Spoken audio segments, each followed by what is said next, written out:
2023 March 18 Kozhikode medical college. അവിടെ ശസ്ത്രക്രിയക്ക് വിധേയമായ ഒരു സ്ത്രീ, ഒരു യുവതി അർദ്ധബോധാവസ്ഥയിൽ അവിടെ തന്നെയുള്ള ഒരു ജീവനക്കാരനാൽ പീഡിപ്പിക്കപ്പെടുന്നു. ഇതിനെതിരെ ആ ജീവനക്കാരനെതിരെയും ഈ ജീവനക്കാരനെ സപ്പോർട്ട് ചെയ്തുകൊണ്ട് മൊഴി പറയണം എന്ന് ഈ പീഡിപ്പിക്കപ്പെട്ട ഏർ, യുവതിയോട് ആവശ്യപ്പെട്ട 6 ജീവനക്കാർക്കെതിരെയും അവിടെയുള്ള senior nursing officer P Anitha അന്വേഷണ ഉദ്യോഗസ്ഥർക്കും പോലീസ് ഉദ്യോഗസ്ഥർക്കും പരാതി നൽകുന്നു. ഇതിനെ തുടർന്നാണ് അവർക്കെതിരെയുള്ള സർക്കാരിന്റെ സർക്കാരിന്റെ വല്ലാത്ത രീതിയിലുള്ള ആക്രമണങ്ങൾ ഉണ്ടായി തുടങ്ങിയത്. അവരെ അവരുടെ സ്ഥാനത്ത് നിന്ന് നീക്കം ചെയ്യുന്നു, ഇടുക്കിയിലേക്ക് അവരെ സ്ഥലം മാറ്റത്തിലേക്ക് വിധേയമാക്കുന്നു. തുടർന്ന് ഇന്ന് ഹൈക്കോടതിയുടെ വിധി വരുന്നു. അവരെ അവരുടെ അതേ സ്ഥാനത്തേക്ക് പുനർപ്രവേശിപ്പിക്കണമെന്നതായിരുന്നു ഹൈക്കോടതി വിധി. ഇന്ന് 5ാം ദിവസമാണ്. അവരിപ്പോഴും കോഴിക്കോട് മെഡിക്കൽ കോളേജിന് മുമ്പിൽ ഉപവാസം നടത്തുകയാണ്. ഹൈക്കോടതി വിധിയെ പുല്ലുവില കൽപ്പിക്കുകയാണോ പിണറായി സർക്കാർ? ഇതാണ് ഇന്ന് ABC ഡിബേറ്റ് ചർച്ച ചെയ്യുന്നത്. ഈ ഡിബേറ്റിൽ പങ്കെടുക്കുന്നത് രാഷ്ട്രീയ നിരീക്ഷകൻ AP അഹമ്മദ്, എഴുത്തുകാരി സുജാത, സാമൂഹിക നിരീക്ഷകൻ രഞ്ജിത്ത് ഗോപാലകൃഷ്ണൻ എന്നിവരാണ്. ആദ്യം ശ്രീ AP അഹമ്മദ്. ശ്രീ AP അഹമ്മദ്, വളരെ കഷ്ടമാണ് PB അനിതയോട് നമ്മുടെ സർക്കാർ ചെയ്തുകൊണ്ടിരിക്കുന്നത്. നമ്മുടെ സർക്കാർ എക്കാലവും ഒപ്പമാണ് എന്ന് ഘോരഘോരം പറയുന്ന ഒരു സർക്കാർ ഈ അതിജീവിതയ്ക്കൊപ്പം തന്നെ നിന്ന് കൃത്യമായ നടപടികൾ എടുത്ത ഒരു ഉദ്യോഗസ്ഥയാണ് സ്ഥലം മാറ്റുകയും അവർക്കെതിരെ പ്രതികാര നടപടിയും സ്വീകരിക്കുന്നത്. ശരിയാണ് ഗൗതം. നമ്മൾ വളരെ ഗൗരവമുള്ള ഒരു വിഷയം, വളരെ ഏറ്റവും നിർണായകമായ ഒരു ദിവസം തന്നെയാണ് ചർച്ചയ്ക്ക് എടുക്കുന്നത്. ഇത് എനിക്ക് തോന്നുന്നത് കേരളത്തിലെ ഏതെങ്കിലും ഒരു സർക്കാരിന്റെ മാത്രം ഇഷ്യൂ അല്ല. തീർച്ചയായിട്ടും പിണറായി വിജയൻ ഭരിക്കുന്നു എന്നതുകൊണ്ട് അദ്ദേഹത്തിന്റെ പാർട്ടിയും മുന്നണിയും ഭരിക്കുന്ന കാലത്ത്, ആ പാർട്ടിയുടെ ആരോഗ്യമന്ത്രിയായിരിക്കുന്ന കാലത്ത് തീർച്ചയായിട്ടും അദ്ദേഹത്തിന്റെ കാലത്ത് ഉദ്യോഗസ്ഥന്മാർ കാണിക്കുന്ന ഏത് തരത്തിലുള്ള അതിക്രമങ്ങൾക്കും അനീതിക്കും ഉത്തരവാദി അദ്ദേഹം തന്നെയാണ്. തീർച്ചയായും നമുക്ക് മുഖ്യമന്ത്രിയെ കുറ്റപ്പെടുത്തുന്നതിൽ, ഗവൺമെന്റിനെ കുറ്റപ്പെടുത്തുന്നതിൽ ആ അർത്ഥത്തിൽ സാങ്കേതികമായി തെറ്റുമില്ല. പക്ഷെ മൗലികമായി കേരളത്തിന്റെ ഒരു പ്രശ്നം എല്ലാ കാലത്തും ഉള്ളത് നമ്മുടെ ട്രേഡ് യൂണിയനിസമാണ്. എനിക്ക് തോന്നുന്നു നമ്മുടെ പ്രധാനപ്പെട്ട സ്ഥാപനങ്ങളിലൊക്കെ ഞാൻ നേരിട്ട് അനുഭവിക്കുന്ന എന്റെ തൊട്ടടുത്തുള്ള 2 സ്ഥാപനങ്ങൾ, ഒന്ന് കാലിക്കറ്റ് യൂണിവേഴ്സിറ്റിയാണ്, മറ്റൊന്ന് കോഴിക്കോട് മെഡിക്കൽ കോളേജാണ്. ഇത്തരം സ്ഥാപനങ്ങളിലൊക്കെ, മറ്റു സ്ഥാപനങ്ങളിലും ധാരാളം ഇതേ അനുഭവങ്ങളുണ്ട്. അവിടെയൊക്കെ യഥാർത്ഥത്തിൽ ഭരിക്കുന്നത്, ഇപ്പൊ കാലിക്കറ്റ് യൂണിവേഴ്സിറ്റിയിൽ വൈസ് ചാൻസലർ വന്നാൽ ഒന്നും ചെയ്യാൻ പറ്റില്ല. അവിടെ തീരുമാനിക്കുന്നത് അവിടുത്തെ ഇടതുപക്ഷ യൂണിയനാണ് എന്ന് എല്ലാ കാലത്തെയും എല്ലാ VC-മാരും സാക്ഷ്യപ്പെടുത്തിയ ഒരു വസ്തുതയാണ്. ഇത് തന്നെയാണ് കോഴിക്കോട് മെഡിക്കൽ കോളേജിലെ സ്ഥിതി. അവിടുത്തെ ഭരണസമിതിക്ക്, സൂപ്രണ്ടിന്, പ്രിൻസിപ്പൽമാർക്ക് അവിടെ റോളില്ലാതിരിക്കുകയും അന്തിമമായി അവിടുത്തെ കാര്യങ്ങളിൽ നീതി എന്ത് അനീതി എന്ത് എന്ന് തീരുമാനിക്കുന്നത് അവിടുത്തെ ഇടതുപക്ഷ, പ്രത്യേകിച്ച് CPM സംഘടനയായി തീരുകയും ചെയ്യുന്നുണ്ട്. ഈ കേസിലും അതാണ് സംഭവിച്ചത്. ആദ്യകാലത്തൊക്കെ ഈ കേസിൽ ആരോഗ്യമന്ത്രി ശ്രീമതി വീണ ജോർജ് പോലും ഇടപെട്ടുകൊണ്ട് പറഞ്ഞുകൊണ്ടിരുന്നത് അതിജീവിതക്ക് അനുകൂലമായ നിലപാടാണ്. പക്ഷെ അന്ന് പോലും അവർക്ക് പറയുമ്പോൾ പോലും എനിക്ക് തോന്നുന്നത്, ഞാൻ മനസ്സിലാക്കിയിരുന്നത്, അന്നും അവിടുത്തെ ട്രേഡ് യൂണിയൻ മന്ത്രിക്ക് പോലും എതിരായിരുന്നു. ഇപ്പൊ വന്ന് കോടതി ഉത്തരവോട് കൂടിയിട്ട് അവർക്ക് ഒന്ന് ആലോചിച്ച് നോക്കൂ, മനുഷ്യന്റെ ജീവന് വേണ്ടി പടവെട്ടുന്ന ഒരു സ്ഥലമാണ്, ജീവനോട് മല്ലിടുന്ന സ്ഥലമാണ് ആശുപത്രി. ആശുപത്രിയിൽ അർദ്ധബോധാവസ്ഥയിൽ എത്തുന്ന ഒരു സഹോദരിയെ എന്ത് മാനസികാവസ്ഥ വെച്ചാണ് ആ സഹോദരിയെ ശുശ്രൂഷിക്കാനും ആ സഹോദരിക്ക് ജീവൻ തിരിച്ചു കൊടുക്കാനും ബാധ്യതപ്പെട്ട ഉദ്യോഗസ്ഥന്മാര്, അത് ഡോക്ടർമാരായാലും നഴ്സിംഗ് അസിസ്റ്റന്റുമാരായാലും ഒക്കെ, അവരൊക്കെ കാണിക്കുന്ന അതിക്രമത്തെ ഒരു സാധാരണ പൗരൻ കാണിക്കുന്ന അതിക്രമമായിട്ട് പോലും കണ്ടാൽ പോരാ, അത്ര ഗൗരവത്തിൽ കാണേണ്ട ഒരു ശിക്ഷ. മാത്രമല്ല, അയാൾക്ക് അനുകൂലമായി തെളിവ് നശിപ്പിക്കാൻ ഈ പാവപ്പെട്ട ആ സ്ത്രീയെ പോയി ഭീഷണിപ്പെടുത്തിയിട്ടും ഈ സാക്ഷി പറയാതിരിക്കാനും ഒക്കെ പ്രേരിപ്പിക്കുന്ന ട്രേഡ് യൂണിയനിസം, അവർക്കൊക്കെ എതിരായിട്ട് അവസാനം കേസ് വന്നപ്പോ വിട്ടുവീഴ്ചയില്ലാതെ ഒരുപക്ഷെ ജീവൻ പോലും പണയപ്പെടുത്തി ത്യാഗനിർഭരമായ ഒരു നിലപാടെടുത്ത ആളാണ് ഈ അനിത. അവര് എന്തു വന്നാലും വരട്ടെ, ഞാൻ ഈ സഹോദരിയുടെ കൂടെ നിൽക്കും. കാരണം അത് മറ്റൊന്നും കൊണ്ടുമല്ല, അവർ സഹോദരിയാണ്, ഒന്നൊരു സ്ത്രീയാണ്, 2 ഇത് ആരോഗ്യ വകുപ്പിലെ സേവനമാണ്, 3 ആത്യന്തികമായി ഇത് മനുഷ്യപ്പറ്റിന്റെ പ്രശ്നമാണ്. നീതിയുടെ പ്രശ്നമാണ്. അതുകൊണ്ടാണ് അനിത അങ്ങനെ നിലപാടെടുത്തത്. പക്ഷെ ഇപ്പോ കോടതി അവരെ ഇടുക്കിയിലേക്ക് സ്ഥലം മാറ്റുന്നു. അവരുടെ കൂടെ ഇത്തരത്തിൽ സ്ഥലം മാറ്റപ്പെട്ടവർക്കൊക്കെ തിരിച്ചു വരാൻ യാതൊരു ബുദ്ധിമുട്ടുണ്ടായില്ല. പഴയ ലാവണത്തിൽ തിരിച്ചു വരാൻ പുനഃസ്ഥാപിക്കപ്പെടാൻ യാതൊരു പ്രയാസം ഉണ്ടായില്ല. കാരണം അവരുടെയൊക്കെ രാഷ്ട്രീയം അവരുടെയൊക്കെ ട്രേഡ് യൂണിയൻ വേറെയാണ്. ഇപ്പൊ അനിതക്ക് മാത്രം ഈ അനുഭവിക്കുന്നത് ഇപ്പോ നീതിന്യായ കോടതി പറഞ്ഞിട്ടും 5-ാം ദിവസം ഇന്ന് കഴിഞ്ഞ കുറച്ച് ദിവസങ്ങളായിട്ട് നമ്മൾ കാണുന്ന ഒരു കാഴ്ച, ഈ അനീതിക്കിരയായ അതിജീവിത ഇതാ അവർ അനീതിക്കിരയായിരുന്നു എന്ന് ലോകത്തോട് സാക്ഷ്യപ്പെടുത്തിയ ഒരു പാവം സർക്കാർ ഉദ്യോഗസ്ഥക്ക് നീതി കിട്ടാൻ വേണ്ടി ആ അതിജീവിത വന്ന് അവരോടൊപ്പം ഉപവാസിരിക്കുന്നു എന്ന ദൃശ്യമാണ്.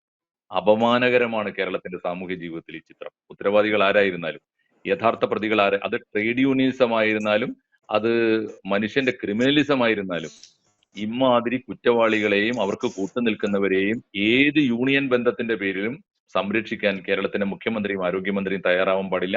അടിയന്തരമായി ഇനി ഒരിക്കലും ആവർത്തിക്കാത്ത വിധം മാതൃകാപരമായി ഈ പ്രശ്നത്തിൽ ഇടപെടാൻ മുഖ്യമന്ത്രിയും ആരോഗ്യമന്ത്രിയും ബാധ്യസ്ഥരാണ് എന്ന് പറഞ്ഞുകൊണ്ട് നമുക്ക് ഈ ചർച്ച തുടങ്ങാം. ശ്രീ രഞ്ജിത്ത് ഗോപാലകൃഷ്ണൻ, ഇപ്പം കഴിഞ്ഞ ദിവസം നമ്മുടെ പ്രതിപക്ഷ നേതാവ് VD സതീശൻ ഇതിൽ പ്രതികരണം നടത്തിയിട്ടുണ്ട്. അദ്ദേഹം പറയുന്നത് സ്ത്രീകൾക്ക് മുഴുവൻ അപമാനമാണ് ആരോഗ്യമന്ത്രി വീണ ജോർജ് എന്നാണ്.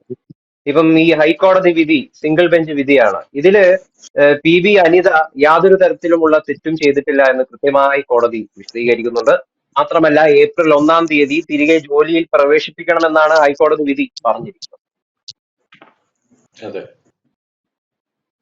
അതെ തീർച്ചയായിട്ടും. അതായത് ഈ സംഭവം അഹമ്മദ് സാറ് പറഞ്ഞതുപോലെ 2020 മാർച്ചില് ഇത് ഉണ്ടാവുന്ന സമയത്ത് അന്ന് ആദ്യത്തെ പ്രസ്താവന ശ്രീമതി വീണ ജോർജിന്റെ അന്ന് ആരോഗ്യമന്ത്രിയായിട്ടുണ്ട് അവരുടെ നിന്ന് വന്നത് അവര് അതിജീവിതയ്ക്കൊപ്പമാണ് ഈ സംഗതിയിൽ വളരെ ശക്തമായ നടപടിയെടുക്കും എന്നൊക്കെയാണ്.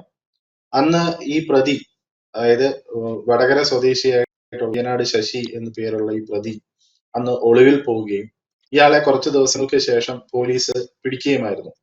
അന്ന് ഇതിലൊന്നും ഒരു പ്രശ്നം ഉണ്ടായിരുന്നില്ല. ആ സമയത്ത് ഈ പ്രതി പിടിയിലായ സമയത്ത് ഏറ്റവും ഞെട്ടിക്കുന്ന ഒരു കാര്യം എന്ന് പറയുന്നത് 6 വനിതാ ജീവനക്കാരാണ് ഈ ഹോസ്പിറ്റലിൽ കിടന്ന ഈ സ്ത്രീയെ, അതും അവരുടെ അവസ്ഥ ശസ്ത്രക്രിയയ്ക്ക് ശേഷം അർത്ഥബോധാവസ്ഥയിൽ കിടക്കുന്ന സമയത്താണ് ഈ പീഡനം നടന്നത്.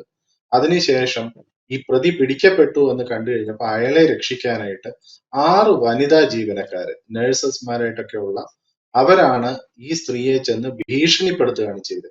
അവരത് അന്ന് ചീഫായിട്ടുണ്ടായിരുന്ന ഈ നഴ്സിംഗ് വ്യക്തിയെ PB അനിത എന്ന് പറയുന്ന ഈ സ്ത്രീയോട് പരാതിപ്പെടുകയും ഇവര് രണ്ടുപേര് മാത്രമാണ് ഈ അതിജീവിതയ്ക്ക് അനുകൂലമായിട്ടുള്ള നടപടി റിപ്പോർട്ട് കൊടുത്തത്.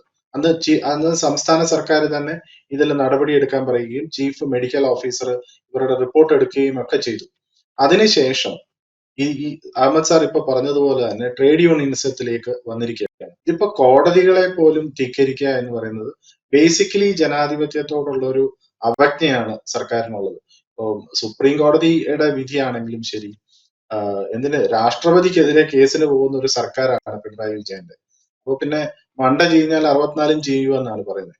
അതേ അവസ്ഥയിലാണ് ശ്രീമതി വീണ ജോർജ് നിയമസഭയിൽ പറഞ്ഞ PB അനിതയ്ക്കെതിരെ ഉള്ള ഈ ഒരു പർട്ടിക്കുലർ സംഭവത്തിന്റെ ബേസിസിൽ അല്ല അവരെ സ്ഥലം മാറ്റിയത് എന്നാണ്. പിന്നെ എന്തിന്റെ പേരിലാണ് അവരെ സ്ഥലം മാറ്റിയത് എന്ന് അതും ഹൈക്കോടതി പറഞ്ഞിട്ട് പോലും അത് കേൾക്കാതെ ഇന്നിപ്പോ അതിനെതിരെ പോവുക എന്നുള്ളതാണ്. അതിനെതിരെ അപ്പീൽ പോകാനായിട്ടാണ് സർക്കാർ തീരുമാനിക്കുന്നത്. ഒന്ന് ആലോചിച്ച് നോക്കൂ, സർക്കാരിന്റെ അതായത് ടാക്സ് പേയറുടെ പണം എടുത്തിട്ട് ഇത്തരം നിസ്സാരപ്പെട്ട ഒരു വിഷയത്തിന് ഒരു തെറ്റ് ഉണ്ടായി, ഒരു സംഭവം ഉണ്ടായി, അത് തെറ്റാണ്. ആ തെറ്റിനെ തെറ്റായിട്ട് അംഗീകരിക്കാം. First of all post operative വാർഡായിട്ടുള്ള സ്ത്രീകളുടെ പോസ്റ്റ് ഓപ്പറേറ്റീവ് വാർഡില് ഒരു പുരുഷനായിട്ടുള്ള ഈ അറ്റൻഡർ, ഡോക്ടേഴ്സ് കയറുന്നത് സമ്മതിക്കാം. അറ്റൻഡർക്ക് ഒറ്റയ്ക്ക് എങ്ങനെ കടന്നു കയറാൻ സാധിച്ചു എന്നുള്ളത് ഒന്നാമത്തെ കാര്യം. രണ്ടാമത് അവിടെ അങ്ങനെ ഒരു സംഭവം ഉണ്ടായി. ഈ സംഭവത്തിന്റെ പേരിൽ FIR രജിസ്റ്റർ ചെയ്യപ്പെട്ടിട്ടുണ്ട്, ആൾ അറസ്റ്റ് ചെയ്യപ്പെട്ടിട്ടുണ്ട്. അതിനെ ന്യായീകരിക്കാനായിട്ട് ഇടതുപക്ഷത്തിന്റെ ആൾക്കാര്, അതും സ്ത്രീകളായിട്ടുള്ള വ്യക്തികൾ ഈ ഇരയെ ഭീഷണിപ്പെടുത്താൻ ചെല്ല, അതിന് സപ്പോർട്ടായിട്ട് സംസ്ഥാനത്തെ സർക്കാർ വരെ നിലനിൽക്കുക. അതിന്റെ പേരിൽ ശിക്ഷിക്കപ്പെട്ട ആരാണ്? അതായത് സത്യത്തിന് വേണ്ടിയിട്ട് നിലകൊണ്ട വ്യക്തി ശിക്ഷിക്കപ്പെടുക. ആ സ്ത്രീക്കെതിരായിട്ട് ഹൈക്കോടതിയിൽ വരെ പോയി കേസ് പറയാൻ നമ്മുടെ എല്ലാം ടാക്സ് മണി എടുത്തുകൊണ്ട് സർക്കാർ തയ്യാറാവുക. ഇന്നിപ്പോ ഹൈക്കോടതി പോലും വളരെ ക്ലീൻ ആയിട്ട് ഒരു റിപ്പോർട്ട് വിധി പുറപ്പെടുവിച്ചു കഴിഞ്ഞപ്പോൾ അതിനെതിരെ അപ്പീൽ പോവുക. ആ അപ്പീൽ ഇനി തള്ളിക്കഴിഞ്ഞാൽ ഇവര് സുപ്രീം കോടതിയിലും പോകും. ഇതൊരു നെക്സസ് ആണ്. അതായത് അടി മുതൽ മുടി വരെ സ്വന്തം ആൾക്കാരാണ് എന്നുണ്ടെങ്കിൽ അവർക്ക് എന്ത് വൃത്തികേടും ചെയ്യാം. ഇതൊരു പ്രത്യേക സന്ദേശമാണ് ഇവർ കൊടുക്കുന്നത്. അതായത് you be with us, otherwise അങ്ങനെയാണെങ്കിൽ നിങ്ങൾക്ക് എന്ത് വൃത്തികേടും ചെയ്യാം. അതല്ല എങ്കിൽ നിങ്ങൾക്ക് ഈ നാട്ടിൽ ജീവിക്കാനേ പറ്റില്ല. അതല്ലേ പറഞ്ഞ രാഷ്ട്രപതിക്കെതിരെ വരെ പരാതിയുമായി സുപ്രീം കോടതിയെ സമീപിക്കുക എന്നൊക്കെ പറഞ്ഞ ഇവർക്ക് ഈ ജനാധിപത്യത്തോടൊക്കെ എന്ത് വിശ്വാസമാണുള്ളത്, എന്ത് ബഹുമാനമാണുള്ളത്? ഇതാണ് നമ്മളുടെ അവസ്ഥ എന്ന് പറയുന്നത്. നമ്മൾ ചിന്തിക്കേണ്ട അതാണ്.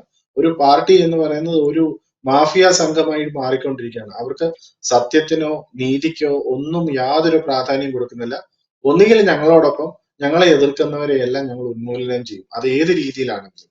അതാണ് ഇപ്പൊ നമ്മൾ കണ്ടുകൊണ്ടിരിക്കുന്നത്. സുജാത മാഡം, വളരെ നിഷ്ഠൂരമായിട്ടുള്ള ഒരു പ്രവൃത്തിയാണ് 2023, ക്ഷമിക്കണം ചെറിയൊരു സാങ്കേതിക തടസ്സമുണ്ട്, ശ്രീ AP അഹമ്മദ്. നമുക്കറിയാം, നമ്മളെ ഇടയ്ക്കിടയ്ക്ക് നമ്മുടെ സർക്കാർ ഈ ഭരണഘടനാ സംരക്ഷണത്തിനെ പറ്റിയിട്ടും അതുപോലെ തന്നെ കോടതി വിധികളുടെ പ്രാധാന്യത്തെ പറ്റിയിട്ടൊക്കെ വലിയ രീതിയിലുള്ള വർത്തമാനങ്ങൾ പറയുന്നൊരു സർക്കാരാണ്. അത് ഏറ്റവും വലിയ രീതിയിൽ നമ്മൾ കണ്ടത് ശബരിമലയിലെ സ്ത്രീ പ്രവേശന വിധിയുമായി ബന്ധപ്പെട്ട സുപ്രീം കോടതിയുടെ വിധി ഏത് വിധേനയും നമ്മൾ നടപ്പിലാക്കുമെന്ന് പറഞ്ഞൊരു സർക്കാരാണ്. ആ സർക്കാരിനാണ് ഇത്തരത്തിലുള്ള ഒരു വിധി ഹൈക്കോടതി ഇപ്പൊ PV അനിതയ്ക്ക് അനുകൂലമായിട്ടാണ് വിധിച്ചിരിക്കുന്നത്. അത് ഇവർക്ക് നടപ്പിലാക്കാൻ സാധിക്കുന്നില്ല. അപ്പൊ എന്തൊരു ഇരട്ടത്താപ്പാണ്. തീർച്ചയായിട്ടും ഗൗതം, ഇതിപ്പോ രഞ്ജിത്ത് സാർ പറഞ്ഞൊരു പ്രധാനപ്പെട്ട കാര്യം, കേരള ഗവൺമെന്റിന് എക്കാലത്ത് ഏറ്റവും വലിയ അപമാനമാണെന്ന് എനിക്കും തോന്നുന്നുണ്ട്. കാരണം എന്ന് വെച്ചാൽ ഈ ഗവൺമെന്റ് നമ്മുടെ നികുതി പണത്തില് എത്ര കോടിയാണ് ഗവൺമെന്റിന്റെ നടപടി കൊണ്ട്, ഒരു ജിയോ കൊണ്ട് പൂർത്തിയാക്കേണ്ട നടപടികൾക്ക് പകരം കോടികൾ പ്രതിഫലം കൊടുത്ത് സുപ്രീം കോടതിയിലെ വലിയ ഉന്നതന്മാരായ വക്കീലന്മാരെ വെച്ച്, പലപ്പോഴും അതിന്റെ വലിയ പങ്ക് കിട്ടുന്നത് സുപ്രീം കോടതിയിലെ കോൺഗ്രസ് വക്കീലന്മാർക്കുമാണേ, അത് ഓർക്കേണ്ടതാണ്. ഇങ്ങനെ വക്കീലന്മാരെ വെച്ചിട്ട് കേരളത്തിന്റെ നികുതി പണത്തിൽ നിന്ന് എന്തുമാത്രമാണ് കോടതിയിൽ പോയിട്ട് പൗരന്മാരുടെ അവകാശത്തെ ഹനിക്കാൻ എന്താണ് വഴി? അല്ലെങ്കിൽ ഒരു ഭരണ നടപടി കൊണ്ട് അവസാനിപ്പിക്കേണ്ട, കാര്യക്ഷമമായ ഒരു ഗവേണൻസ് കൊണ്ട് അവസാനിപ്പിക്കേണ്ട ഇഷ്യൂ അനാവശ്യമായ ലിറ്റിഗേഷനിലേക്ക് കൊണ്ടുപോകുന്നതിന് ഗവൺമെന്റ് തന്നെ മുൻകൈ എടുക്കുന്ന ഒരു സാഹചര്യം കേരളത്തിന്റെ മാത്രം ഒരു ശാപം. യെസ് ഗൗതം, തുടർന്നോളൂ. ആയിക്കോട്ടെ. അപ്പോ ഇതാണ് ഇതിൽ ഒരു പ്രധാനപ്പെട്ട കാര്യമുള്ളത്. രണ്ടാമത്തെ ഒരു കാര്യം എനിക്ക് തോന്നുന്നു, ഈ വിഷയവുമായിട്ട് ബന്ധപ്പെട്ട് തീർച്ചയായിട്ടും അത് ഇപ്പോ സർക്കാർ കോടതിയിൽ പോയാലും ഇനി ശ്രീമതി അനിത തന്നെ കോടതിയെ വീണ്ടും സമീപിച്ചാലും ഒക്കെ അതിൽ നീതി കിട്ടിയേ തീരൂ. വേറൊരു നീതി കോമൺ സെൻസ് ഉള്ള ഏത് മനുഷ്യന്റെ മുമ്പിലും ആ സ്ത്രീക്ക് മറ്റെന്ത് നീതിയാണ് കൊടുക്കാനുള്ളത്? എന്താണ് അതിനകത്ത് കാത്തിരിക്കേണ്ട കാര്യം എന്താണുള്ളത്? അത് വെച്ച് താമസിപ്പിക്കുന്നതിന് എന്റെ ന്യായീകരണമാണുള്ളത്. അതുകൊണ്ട് ആര് കോടതിയിൽ പോയാലും അനിതക്ക് നീതി കിട്ടുമെന്ന കാര്യത്തിൽ എനിക്കൊരു ഒരു സംശയവും തോന്നുന്നില്ല.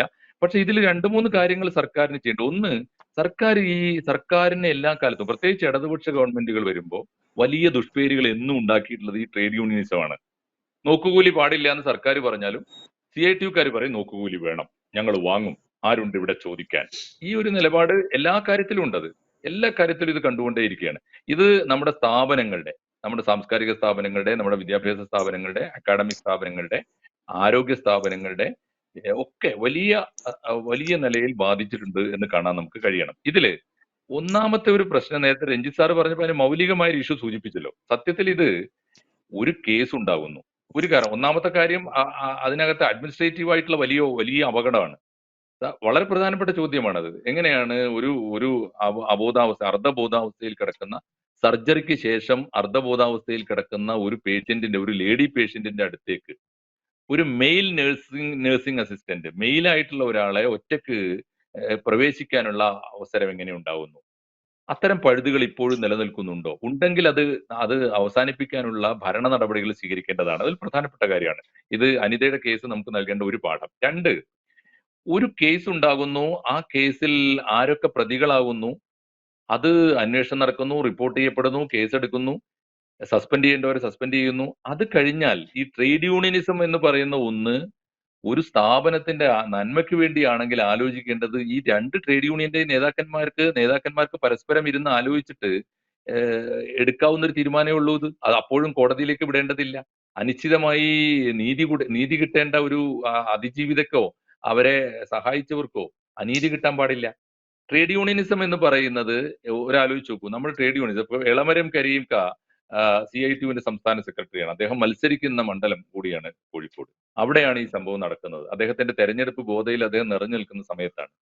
അദ്ദേഹം എപ്പോഴും ഇവരൊക്കെ പറയുന്ന ഒരു വാക്ക് കാര്യക്ഷമമായ സിവിൽ സർവീസ് ആണ് ഞങ്ങളുടെ ലക്ഷ്യം എന്നാ. അപ്പൊ CPM-ഉമായിട്ട് ബന്ധപ്പെട്ട ഇടതുപക്ഷവുമായിട്ട് ബന്ധപ്പെട്ട എല്ലാ പ്രസ്ഥാനങ്ങളും, അധ്യാപക പ്രസ്ഥാനങ്ങളായാലും NGO സംഘടനകളായാലും സർവീസ് സംഘടനകളും ട്രേഡ് യൂണിയൻ ഒക്കെ പറയുന്നത് അഴിമതിരഹിതവും കാര്യക്ഷമവുമായ സിവിൽ സർവീസ് എന്നാണ്. അത് നടപ്പാക്കാൻ ഇവർക്ക് എവിടെയാണ് ഇത്രയും കാലമായിട്ട് നേരം കിട്ടിയിട്ടുണ്ടോ? ഇന്ത്യയിലെ തന്നെ ഏറ്റവും ശക്തമായ ട്രേഡ് യൂണിയനുകൾ, ഏറ്റവും ശക്തമായ ജീവനക്കാരുടെ സംഘടനകൾ, ഗവൺമെന്റ് ജീവനക്കാരുടെ സംഘടനകൾ, ഏറ്റവും ശക്തമായ അധ്യാപക സംഘടനകളൊക്കെ ഉള്ളവരെടുത്ത് ഇപ്പോഴും ഈ കാര്യക്ഷമമായ സിവിൽ സർവീസ് എവിടെ? സത്യസന്ധമായ സിവിൽ സർവീസ് എവിടെ? വേറൊരു കാര്യം, യഥാർത്ഥത്തിൽ സിവിൽ സർവീസിന്റെ കാര്യക്ഷമത, പ്രത്യേകിച്ചും സേവന മേഖലയിൽ, ഇത് നമ്മുടെ മെഡിക്കൽ കോളേജിലാണെന്ന് ഓർക്കണം, ആരോഗ്യ മേഖലയിലാണെന്ന് ഓർക്കണം. ആദ്യം കൊടുക്കേണ്ടത് ഈ ജീവനക്കാർക്ക് ട്രേഡ് യൂണിയനിൽ മെമ്പർഷിപ്പ് കൊടുക്കുന്നതിന് മുമ്പേ കൊടുക്കേണ്ടത് മനുഷ്യപ്പറ്റിന്റെ പരിശീലനമല്ലേ? കാരുണ്യം എന്ന് പറയുന്ന ഒരു മൂല്യമല്ലേ അവരെ ആദ്യം പഠിപ്പിക്കേണ്ടത്? അത് പഠിപ്പിക്കുന്നതിൽ ഇവിടുത്തെ ഈ ട്രേഡ് യൂണിയൻ നേതാക്കന്മാരാണ് പിന്നീട് നമ്മുടെ വലിയ ഭരണ നേതാക്കന്മാരും രാഷ്ട്ര നേതാക്കന്മാരും ആയിത്തീരുന്നത്. ഇത് പഠിപ്പിക്കാതെ എന്തിന് ഈ യൂണിയനുകൾ എന്ന് പറയുന്നത് ആളുകൾക്ക് തോന്നിയതുപോലെ അതിക്രമങ്ങൾ കാണിക്കാനും ക്രിമിനൽ കുറ്റങ്ങൾ ചെയ്യാനും എന്നിട്ട് അതിനകത്തുനിന്നൊക്കെ സംരക്ഷണം കിട്ടാനും ട്രാൻസ്ഫർ പോയാൽ ഉടനെ 24 മണിക്കൂറിനകം തിരിച്ചു വരാനും കൂടുതൽ കൈക്കൂലി കിട്ടുന്ന ഓഫീസുകളിലേക്ക് ട്രാൻസ്ഫർ കിട്ടാനും ഇതിനൊക്കെയാണോ ട്രേഡ് യൂണിയൻ? അതല്ല. ട്രേഡ് യൂണിയൻ മൗലികമായി മനുഷ്യന്റെ മനുഷ്യത്വം വർദ്ധിപ്പിക്കാൻ, പ്രത്യേകിച്ച് എല്ലാ മേഖലയിലും വേണം അത്. സേവന മേഖലയിൽ, ആരോഗ്യ മേഖലയിൽ പരമപ്രധാനമാണത്. കാരുണ്യം പഠിപ്പിക്കാൻ, മൂല്യങ്ങൾ പഠിപ്പിക്കാൻ, അതുവഴി മനുഷ്യന്റെ ക്വാളിറ്റി വർദ്ധിപ്പിക്കാൻ, ഒരു ജീവനക്കാരൻ എന്ന നിലയിൽ ആ ജീവനക്കാരന്റെ മാനുഷികമായ മൂല്യങ്ങൾ വർദ്ധിപ്പിക്കാൻ അതിനൊക്കെയുള്ള പരിശീലനം കൊടുത്തിട്ട് വേണം ഒരു ഈ NGO യൂണിയന്റെയോ അല്ലെങ്കിൽ അധ്യാപക സംഘടന ഏത് യൂണിയന്റെ ആയാലും ട്രേഡ് യൂണിയന്റെ ആയാലും മെമ്പർഷിപ്പ് എടുക്കാൻ എന്നുകൂടി ആലോചിക്കാൻ നമുക്ക് സാധിക്കേണ്ടതല്ലേ? എന്ത് ന്യായമാണ്? എനിക്ക് തോന്നുന്നത് നമുക്ക് ഏതാനും മണിക്കൂറുകൾക്കുള്ളിൽ അറിയാൻ പറ്റുമായിരിക്കും. കേരളത്തിലെ ഗവൺമെന്റിനും ആരോഗ്യ വകുപ്പിനും എന്ത് ന്യായമാണ്? എന്തൊരു ന്യായമാണ്? ഇവർക്കെതിരെ അപ്പീലുമായിട്ട് കോടതിയിൽ പോകുന്നത് മലയാളി സമൂഹത്തിന് മൊത്തം അപമാനകരമല്ലേ? അപഹാസ്യമല്ലേ അത്? തീർച്ചയായും. എന്താണ് കോടതിയിൽ പോയി പറയുക? അല്ല, കോടതി തന്നെ പറഞ്ഞല്ലോ. കോടതിയും മന്ത്രി വീണ ജോർജിന്റെയും പ്രതികരണങ്ങൾ തമ്മിൽ വലിയ രീതിയിലുള്ള വൈരുദ്ധ്യങ്ങളാണ് ഉണ്ടാക്കുന്നത്. ഇതിലിപ്പം വീണ ജോർജ് പറയുന്നത് ഇന്ന് അവർ പ്രതികരിച്ചത് സൂപ്പർവൈസറി ലാബ്സ് ഉണ്ടായിട്ടുണ്ട്, അതുകൊണ്ടാണ് ഇവർക്കെതിരെ നടപടിയെടുത്തതെന്നാണ്. എന്നാൽ കോടതി വിധിയിൽ കൃത്യമായിട്ട് പറയുന്നു അത്തരം രീതിയിലുള്ള ഒരു ലാബ്സ് നിങ്ങൾ ഇതില് പറഞ്ഞിട്ടില്ല, കോടതി വിധിയിൽ എവിടെയും കാണാൻ പറ്റുന്നില്ല എന്നാണ് ചൂണ്ടിക്കാണിക്കുന്നത്. അപ്പം ആ വൈരുദ്ധ്യമാണ് ഇപ്പോ ചർച്ചയിൽ. അതെ, ഇത് പുറത്ത് പറയുന്നത് കോടതി പറയത്തില്ല. പുറത്ത് നമ്മൾ പബ്ലിക്കലി പറയും ഇതൊക്കെ, പക്ഷെ കോടതി ചെന്ന് വാദിക്കാൻ ഇതൊന്നുമില്ല. ഈ സൂപ്പർവൈസറി ലാബ്സ് ഒന്നും അവർ കോടതിയിൽ പറഞ്ഞിട്ടേ ഇല്ല. രണ്ടാമത്തെ കാര്യം, വീണ ജോർജ് ഈ ഒരു കാര്യത്തിൽ നിസ്സഹായയാണ്. കാരണം എന്ന് വെച്ച് കഴിഞ്ഞാൽ അവര് ശരിക്കും ഈ മന്ത്രിസഭയിൽ ഒരു അതിഥി തൊഴിലാളിയാണ്. കാരണം ഒന്നാമത് ഈ പാർട്ടിയിലേക്ക് വന്നത് തന്നെ അത്തരം ഒരവസ്ഥയിലാണ്. ഓക്കെ, അവർക്ക് ഇതിനകത്തൊന്നും ഒരു കൺട്രോളും ഇല്ല. നമ്മൾ പല കാര്യത്തിലും കോവിഡ് കാലം മുതൽ ഇങ്ങോട്ട് നമ്മൾ പലതിലും നമ്മൾ കണ്ടിട്ടുണ്ട്. ഈ ആരോഗ്യ മേഖല, അന്ന് ശൈലജ ടീച്ചറായിരുന്നു, അതിനുശേഷം ഇപ്പോഴാണെങ്കിൽ ഈ റീസെന്റ് ആണെങ്കിൽ പോലും മരുന്നിന്റെ കാര്യത്തിലാണെങ്കിലും ശസ്ത്രക്രിയ ഉപകരണങ്ങൾ 143 കോടി രൂപ കൊടുക്കാനുള്ളത് കൊണ്ട് ആ സപ്ലൈ ചെയ്യുന്ന സ്ഥാപനങ്ങൾ ഇനി ശസ്ത്രക്രിയയുടെ അത്യാവശ്യമായ ഉപകരണങ്ങൾ കൊടുക്കുന്നത് നിർത്തിവെച്ചിരിക്കുകയാണ്. ഇതൊക്കെയാണ് സർക്കാരിന്റെ അവസ്ഥ. വീണ ജോർജ് എന്ന് പറയുന്നത് ഒരു പാവ മന്ത്രി മാത്രമാണ്.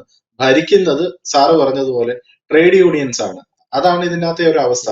അവര് എന്ത് വൃത്തികേടിനും പാർട്ടിയാണ് എങ്കിൽ പാർട്ടിക്കാർക്ക് വേണ്ടിയിട്ട് അവരങ്ങ് നിൽക്കും. ഇത് ഒരു തെറ്റാണ്. ഏറ്റവും നിഷ്ഠൂരമായിട്ട് ഒരു സ്ത്രീക്കെതിരെ ഇവര് പറഞ്ഞുകൊണ്ട് നടക്കുന്നത് ഒരു സൈഡില് ഭരണഘടനയ്ക്ക് വേണ്ടിയിട്ട്, രാജ്യരക്ഷയ്ക്ക് വേണ്ടിയിട്ട്, സ്ത്രീകളുടെ സംരക്ഷണം. ഇന്നലെ അവരുടെ പ്രകടന പത്രിക ഇറങ്ങിയിട്ടുണ്ട്. അതിൽ പറയുന്നത് വനിതാ സംവരണ ബില്ല് വേഗത്തിൽ നടപ്പാക്കും. ഭരണം കിട്ടിയിട്ട് വേണം, അത് വേറെ കാര്യം. അതായത് പറയുന്നതൊന്ന് പ്രവർത്തിക്കുന്നതൊന്ന്. ഇതേ അവസ്ഥയിലാണ്. അതായത് ഒരു കാലത്ത് രാജ്യത്തെ ഏറ്റവും വലിയ പ്രതിപക്ഷ കക്ഷിയായിരുന്നു മൂന്നോ നാലോ സംസ്ഥാനങ്ങൾ ഭരിച്ചിരുന്നു, 5 6 സംസ്ഥാനങ്ങളിൽ ഏറ്റവും വലിയ ശക്തിയായിരുന്നവര്. ഈ വീമ്പടിയും ഈ സ്വഭാവവും ഈ ഗുണ്ടായിസവും കാരണമാണ് ഇന്ന് ഇന്ത്യ ഇത്രയും വലിയൊരു രാജ്യത്തെ ഏറ്റവും ഒരു മൂലയ്ക്കായിട്ട് ഒതുങ്ങിപ്പോയിട്ടുള്ളത്. അവിടെ പോലും ഈ കാണിക്കുന്ന സ്വഭാവം കൊണ്ട് ജനങ്ങളെ മൊത്തം വെറുപ്പിക്കുക, എല്ലാ കാര്യങ്ങളിലും കാണിക്കുക. എന്നാലും പറയുന്നത് അങ്ങേ അറ്റത്തെ വലിയ വലിയ കാര്യങ്ങൾ, പക്ഷെ ചെയ്യുന്നതിന് അത് ഘടകവിരുദ്ധമായിട്ട്. ഭരണഘടനയിൽ നിന്ന് എനിക്ക് തോന്നുന്നു അവരുടെ സ്വന്തം പാർട്ടി ഭരണഘടനയായിരിക്കും അവർ നടപ്പാക്കാൻ ഉദ്ദേശിക്കുന്നത്. അതുകൊണ്ടാണ് അവര് കോടതിയെ പോലും ഈ രീതിയിൽ കാണുന്നത്. അതായത് ഒരു കോടതി വിധി വന്നിട്ട് അതിനെ നിഷ്കരണം തള്ളിക്കളയാനും ഒരു സ്ത്രീയോടെ തന്നെ, അത് അന്ന് ആലോചിച്ച് നോക്കണം, ആ ഒരു ഒഡാസിറ്റിയുടെ അങ്ങേ അറ്റത്താണ് ഈ സാധാരണഗതിയിൽ രാഷ്ട്രീയ പാർട്ടികളാണെങ്കിലും ഭരിക്കുന്നവരാണെങ്കിലും ഒക്കെ എലക്ഷൻ കാലത്ത് ഒന്ന് ഒതുങ്ങും. ഇത് എലക്ഷൻ ആയിട്ട് പോലും, തെരഞ്ഞെടുപ്പ് നടക്കുന്ന ഒരു അതിന്റെ പീക്കിൽ നിൽക്കുന്ന ഒരു സാഹചര്യമായിട്ട് പോലും വളരെ നിസ്സാരപ്പെട്ട ഈ PB അനിത കോഴിക്കോട് ഇരുന്നാൽ എന്താ, കാസർഗോഡ് ഇരുന്നാൽ എന്താ, പിണറായി വിജയനോ ആരോഗ്യമന്ത്രിക്കോ അല്ലെങ്കിൽ സംസ്ഥാന സർക്കാരിനോ എന്ത് ഛേദമാണുള്ളത്? ഒന്നുമില്ല. പക്ഷേ ഒരു നിസ്സാരപ്പെട്ട ഒരു വ്യക്തിയുടെ ഒരു ഒരു സീനിയർ നഴ്സിംഗ് സൂപ്രണ്ടിന്റെ പോസ്റ്റിംഗിൽ പോലും ഇത്രയും വലിയ ശാഠ്യവും കടുംപിടുത്തവും, അത് സംസ്ഥാനത്തെ ഹൈക്കോടതിയുടെ വിധി വരെ എതിർത്തുകൊണ്ട് അതിനെതിരെ പോകാനുള്ള ഒരു പച്ച ഭാഷയിൽ അത് തന്നെയാണ് പറയേണ്ടത്, ഒഡാസിറ്റി എന്ന് തന്നെയാണ് പറയേണ്ടത്. ആ കാണിക്കാനുള്ള ഒരു ധൈര്യം ഈ പാർട്ടിക്കും സംസ്ഥാന ഭരണകൂടത്തിനും ഉണ്ടാവുന്നുണ്ടെങ്കിൽ, അതില് ആദ്യം പറഞ്ഞതുപോലെ തന്നെ മന്ത്രി നിസ്സഹായാണ്, അവരെ മുമ്പിൽ വെച്ച് കളിക്കുന്നത് മറ്റാരോ ആണ്. അത് അവരെ വെള്ളപൂശാൻ വേണ്ടിയിട്ടല്ല, അവരെ സത്യം പറഞ്ഞ ഒരു സ്ത്രീ ആയിട്ടുള്ള അവർക്ക് അതിലിരിക്കാൻ യാതൊരു ഇതിനെയൊക്കെ ഒരു നാണവും മാനവും ഇല്ലാതെ ഇരുന്ന് ന്യായീകരിക്കുന്ന ഒരു അവസ്ഥയും കൂടെയാണ് അവർക്കുള്ളത്. എന്നിട്ട് ഈ സ്ത്രീയെ പറ്റിയിട്ട് നിയമസഭയിൽ വരെ എതിരായിട്ട് പറയുകയാണ്, അവര് ലാപ്സ് കാണിച്ചു, അവരുടെ പ്രൊസീജിയറൽ ലാപ്സ് കാണിച്ചു. പ്രൊസീജിയറൽ ലാപ്സ് ആണെങ്കിൽ അത് ചൂണ്ടിക്കാണിക്കേണ്ടത് കോടതിയായിരുന്നു. കോടതി പറഞ്ഞു യാതൊരു പ്രൊസീജിയറൽ ലാപ്സും ഉണ്ടായിട്ടില്ല, അവരെ തിരികെ എത്രയും പെട്ടെന്ന്. എന്നിട്ട് ആ സ്ത്രീ, സാധാരണഗതിയിൽ നമ്മുടെ സമൂഹത്തിൽ നമ്മൾ പീഡിപ്പിക്കപ്പെട്ട ഒരു സ്ത്രീ ഉണ്ടെങ്കിൽ അവരെ പേര് പോലും പുറത്തു പറയാതെ അതിജീവിത എന്ന് പറയും, അവരെ നമ്മൾ പുറത്തു കാണിക്കില്ല. ആ പീഡിപ്പിക്കപ്പെട്ട വനിത തനിക്ക് വേണ്ടി നിന്ന ഒരു നഴ്സിംഗ് സൂപ്രണ്ടിന്, നഴ്സിംഗ് സീനിയറിന് വേണ്ടിയിട്ട് വന്ന് സത്യാഗ്രഹം ഇരിക്കേണ്ട ഗതികേടിലാണ്. എനിക്ക് തോന്നുന്നു ബ്രിട്ടീഷ് കാലത്ത് പോലും നമുക്ക് ഇത്രയും വലിയൊരു ഗതികേട് ഈ ഒരു രാജ്യത്ത് സ്ത്രീകൾക്ക് ഉണ്ടായിട്ടില്ല എന്ന് തോന്നുന്നു. ഇതിലും മോശമായ ഒരു അവസ്ഥ ഇനി ഉണ്ടാകാനേ ഇല്ല. അതാണ് നമ്മളിപ്പം നിൽക്കുന്നത്. അഹമ്മദ് മാഷെ, ഇപ്പം ഈ അതിജീവിത ഇന്ന് അവരുടെ സമരപന്തലിൽ, ഉപവാസിരിക്കുന്ന സമരപന്തലിൽ എത്തുന്നുണ്ട്. അതിജീവിതയും ഇവർക്ക് അനുകൂലമായിട്ടാണ് ഇപ്പൊ നിലപാടെടുത്തിരിക്കുന്നത്. ശരിക്കും നമ്മൾ നോക്കുകയാണെങ്കിൽ അനിതയെ മാത്രം ടാർഗറ്റ് ചെയ്തുകൊണ്ടാണ് സർക്കാർ നീങ്ങുന്നത് എന്നാണ് നമുക്ക് തോന്നുന്നത്. കാരണം ഇവരെ മാത്രമല്ല സ്ഥലം മാറ്റുന്നത്, ഇവർക്കെതിരെ മാത്രമല്ല ആദ്യം നടപടികൾ വരുന്നത്. അനിത, അതോടൊപ്പം തന്നെ chief nursing officer, nursing superintendent എന്നിവരെയൊക്കെ സ്ഥലം മാറ്റി. ഇതിനെതിരെ ഇവര് അഡ്മിനിസ്ട്രേറ്റീവ് ട്രൈബ്യൂണലിലേക്ക് പോകുന്നു. എന്നാൽ അനിതയ്ക്കൊഴികെ മറ്റുള്ള എല്ലാവർക്കും സ്റ്റേ ആണ് ലഭിക്കുന്നത്. അപ്പൊ നമ്മളെ നാട്ടിലെ ഈ ഫെമിനിസ്റ്റുകൾ, വലിയ സ്ത്രീപക്ഷവാദികളൊക്കെ ഉണ്ടല്ലോ, ഇതിപ്പം ദിവസം ഇത്രയായിട്ടും ഇവരെല്ലാം മൗനത്തിലാണ്. എവിടെ പോയി ഇവരുടെ ഈ ഒരു നിലപാടൊക്കെ?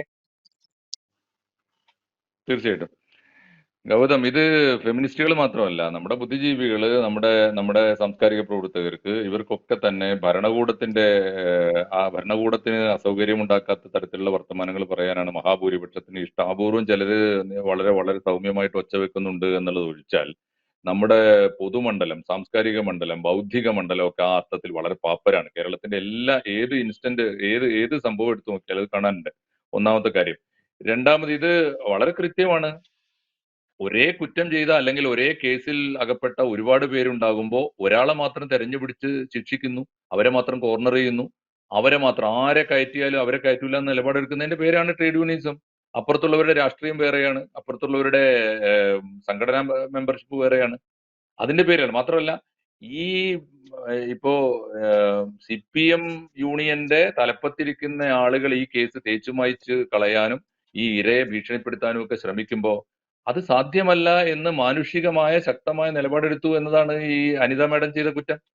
അതുകൊണ്ട് ഈ അത് അത് തന്നെയാണ് ഈ ട്രേഡ് യൂണിയൻസ് എന്ന് വിളിക്കുന്നത്. ഇനിയിപ്പോ രഞ്ജിത്ത് സാർ പറഞ്ഞൊരു വാക്കുമായിട്ട് ചേർത്ത് രണ്ട് കാര്യങ്ങളും കൂടി ഞാൻ ഒരു മിനിറ്റ് കൊണ്ട് കൂട്ടിച്ചേർക്കുന്നു. അത് അദ്ദേഹം പറഞ്ഞൊരു വാക്ക് വളരെ ശരിയാണെന്ന് എനിക്ക് തോന്നി. വളരെ ശരിയാണ്. അത് തമാശയാണെങ്കിൽ പോലും വളരെ ശരിയാണ്. അത് കേരള മന്ത്രിസഭയിലെ അതിഥി തൊഴിലാളിയായിട്ട് വന്ന ഒരാളാണ് നമ്മുടെ ആരോഗ്യമന്ത്രി എന്ന് പറഞ്ഞാൽ അത് ശരിയായിരിക്കും. തീർച്ചയായിട്ടും ശരിയായിരിക്കും. പക്ഷേ എനിക്കൊരു തീർച്ചയായിട്ടും അപ്പോൾ ഉയരുന്നൊരു രണ്ട് ചോദ്യങ്ങളുണ്ട്. ഇപ്പൊ ഏത് മേഖലയിൽ നിന്നാണ്, ഏത് മണ്ഡലത്തിൽ നിന്നാണ്, അല്ലെങ്കിൽ ഏത് ദേശത്ത് നിന്നാണ് അവർ വന്നത് എന്ന് ചോദിച്ചാൽ സാംസ്കാരികമായ രണ്ട് ദേശങ്ങളെ ഇപ്പോ വീണ ജോർജിന് ചൂണ്ടിക്കാണിക്കാൻ പറ്റുള്ളൂ. ഒന്ന് നമ്മുടെ മാധ്യമ മണ്ഡലമാണ്. കേരളത്തിന്റെ മാധ്യമ മണ്ഡലത്തിൽ നിന്ന് കിട്ടിയ ഒരു മന്ത്രിയെ മാധ്യമങ്ങൾ ആഘോഷപൂർവ്വം കൊണ്ടാടേണ്ടതിന് പകരം കേരളത്തിലെ മാധ്യമ സംസ്കാരത്തിന് മുഴുവനും അപമാനമായി ഇന്നലെ വരെ മാധ്യമ പ്രവർത്തകയായിരുന്ന എം.എൽ.എ ആകുന്നതിന് തൊട്ടു മുമ്പ് വരെ മലയാളത്തിലെ ശ്രദ്ധേയയായ മാധ്യമപ്രവർത്തകയായിരുന്ന ഒരു മന്ത്രി ആദ്യം എം.എൽ.എ ആയി പിന്നെ ആരോഗ്യമന്ത്രിയായപ്പോ കേരളത്തിനും മാധ്യമ സംസ്കാരത്തിനും മാനവികതയ്ക്കും നിരക്കാത്ത നിലപാടെടുക്കുന്നു. ആ നിലപാട് മാധ്യമങ്ങൾ അത് എനിക്ക് തോന്നുന്നു മറ്റാരെക്കാളും ഗൗരവത്തോടെ എടുക്കേണ്ടത് മാധ്യമങ്ങളാണ്. രണ്ടാമത്തെ ഒരു കാര്യം കൂടിയുണ്ട്. രണ്ടാമത്തെ പ്രധാനപ്പെട്ട ഒരു കാര്യം, ഈ മന്ത്രി അതിഥി തൊഴിലാളിയായി ഒരു വന്ന, അല്ലെങ്കിൽ മറ്റൊരു ദേശത്ത് നിന്ന് അതിഥിയായി നമ്മുടെ മന്ത്രിസഭയിൽ വന്നതാണെങ്കിൽ വിശ്വാസയോഗ്യമായിട്ട് നമുക്കൊക്കെ അറിയാവുന്ന ഒരു കാര്യം, ആരാണ് അവരെ അയച്ചു കൊടുത്ത ഹോസ്റ്റ് ആരാണ് എന്നൊരു ചോദ്യം ഉണ്ടല്ലോ. കേരളത്തിലെ വിഖ്യാതമായ വളരെ പ്രബലമായ ഒരു ക്രിസ്ത്യൻ സഭയുടെ ഏജന്റാണ് അവർ. ക്രിസ്ത്യൻ സഭയുടെ പ്രതിനിധിയായിട്ട് മന്ത്രിസഭയിൽ വന്നയാളാണ്. അതെല്ലാവർക്കും അറിയാം. അങ്ങനെയാണെങ്കിൽ ആ സഭ ഉൾപ്പെടെയുള്ള ക്രിസ്തീയ സഭകൾ കേരളത്തിന്റെ സാമൂഹ്യ ജീവിതത്തിൽ ആരോഗ്യ രംഗത്ത് കാണിച്ച ഉദാത്തമായ മാതൃകയുണ്ട്.